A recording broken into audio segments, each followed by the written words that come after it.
बड़ी खबर यह है कि कांग्रेस के पूर्व अध्यक्ष राहुल गांधी भी कोरोना से संक्रमित हो गए हैं। उन्होंने ट्वीट कर इसकी जानकारी दी है और उनके संपर्क में आने वालों को सावधानी बरतने की अपील की है, जिस पर हरियाणा के गृह मंत्री अनिल विज ने यह कहा है कि राहुल गांधी पहले ही दिन से कोरोना नियमों का पालन नहीं कर रहे थे।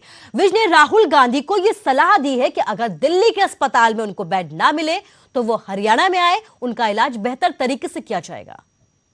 राहुल गांधी जिस दिन से ये कोरोना आया है काफ़ी तरह तरह के बयान देते रहे हैं, लेकिन अब वो कोरोना संक्रमित हो गए हैं। अगर उनको दिल्ली में जगह ना मिले तो मैं हरियाणा में इलाज कराने के लिए तैयार हूँ। तो आपको लगता है सर हो सकता है ऐसी स्थिति बने कि दिल्ली में वैसे ही बेड्स की कमी है? नहीं, वो खुद ही प्रचारित करते रहे हैं, तो हम उनका बेहतर इलाज कराएंगे।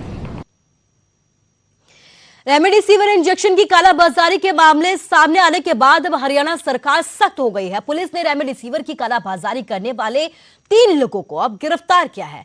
आपदा के वक्त मुनाफाखोरी करने वालों पर कड़ी कार्रवाई के हरियाणा के गृह मंत्री और स्वास्थ्य मंत्री अनिल विज ने सख्त निर्देश जारी किए हैं। विज ने कहा कि अगर इस आपदा के वक्त भी कोई कालाबाजारी या मुनाफाखोरी करता है तो उसे सलाखों के पीछे डाला जाए और सख्त से सख्त कार्रवाई की जाए। इसके साथ ही चेतावनी देते हुए उन्होंने ये भी कहा कि ऐसा करने वालों को किसी भी तरीके से बख्शा नहीं जाएगा। मैंने एसडीसी को कह दिया कि सभी जगह पर रेड मारे और अगर कहीं भी कोई ऐसा इस आपदा के समय में मुनाफाखोरी करता नजर आता है तो उनको उठा के जेल के अंदर डालें। 3 लोगों को हमने जेल में डाल दिया। और भी अगर कोई हमारे पास शिकायत आएगी तो हम बख्शेंगे नहीं। हमारा स्टाफ पूरी तरह से सक्रिय है इस मामले में। रोहतक पीजीआई में डॉक्टर से लेकर हेल्थ वर्कर्स भी कोरोना की चपेट में आ चुके हैं। यही नहीं, पीजीआई में कोरोना लगातार तांडव मचाता जा रहा है। हालात तो ऐसे हैं कि शमशान घाट में लाशों की कतारें लगती जा रही हैं।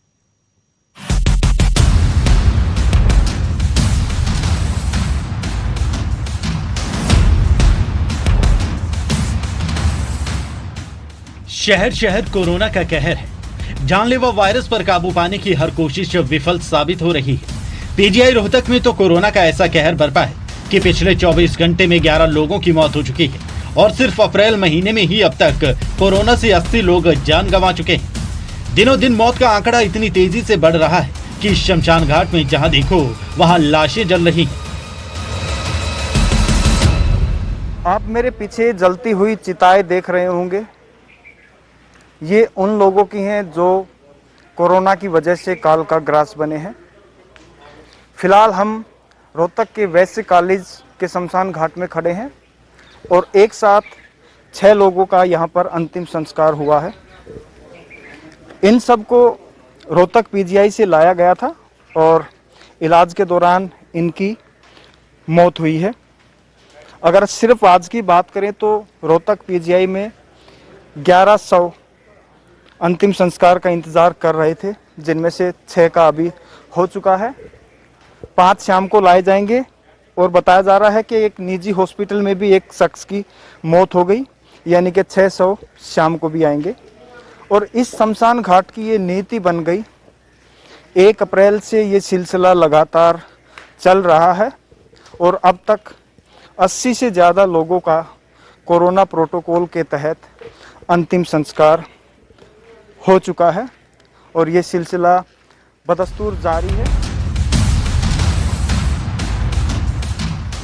नगर निगम के कर्मचारी और मंदिर के पुजारी कोरोना से जान गंवाने वाले लोगों का अंतिम संस्कार करते हैं और वो भी कोरोना प्रोटोकॉल के तहत। शमशान घाट में लाशों की कतार लगी है। अंदाजा लगा पाना मुश्किल है कि आगे चलकर क्या हालात होंगे। ऐसे में आप सतर्क रहें, सावधान रहें, कोरोना को हल्के में लेने की भूल ना करें।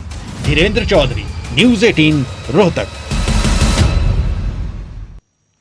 और एक और बड़ी खबर आपको बता रहे हैं, न्यूज़ 18 की खबर पर मुहर लगी है। आईजी विजय प्रताप का इस्तीफा मंजूर कर लिया गया है।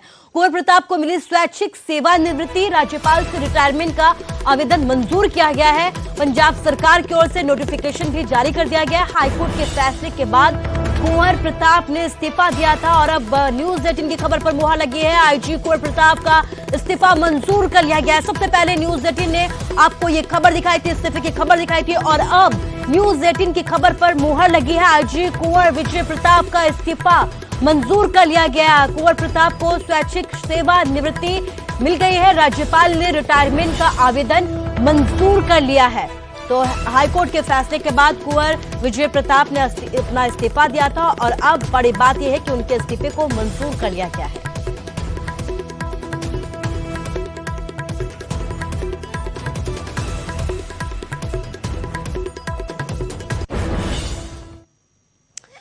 बीजेपी की टिकट पर इनेलो नेता अभय चौटाला के सामने ऐलनाबाद से चुनाव लड़ चुके पवन बेनीवाल ने भाजपा को अब अलविदा कह दिया है। पवन बेनीवाल ने किसानों के धरने पर अपने कई समर्थकों के साथ पार्टी छोड़ने का ऐलान किया है। न्यूज 18 से खास बातचीत में बेनीवाल ने यह कहा है कि किसान के बेटे हैं, किसान बॉर्डर्स पर डटे हुए हैं, सरकार कोई सुनवाई नहीं कर रही है, इसलिए उन्होंने बीजेपी का साथ छोड़ दिया है।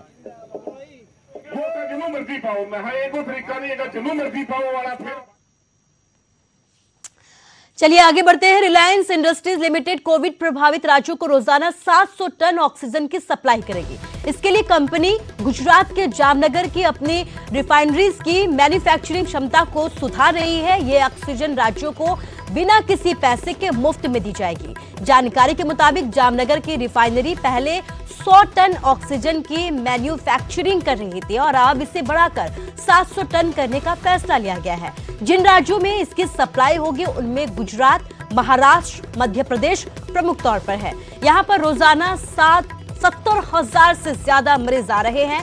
इनमें काफी सीरियस भी बताए जा रहे हैं। कंपनी की योजना मेडिकल ग्रेड ऑक्सीजन प्रोडक्शन की क्षमता को बढ़ाकर 1000 टन करने की है।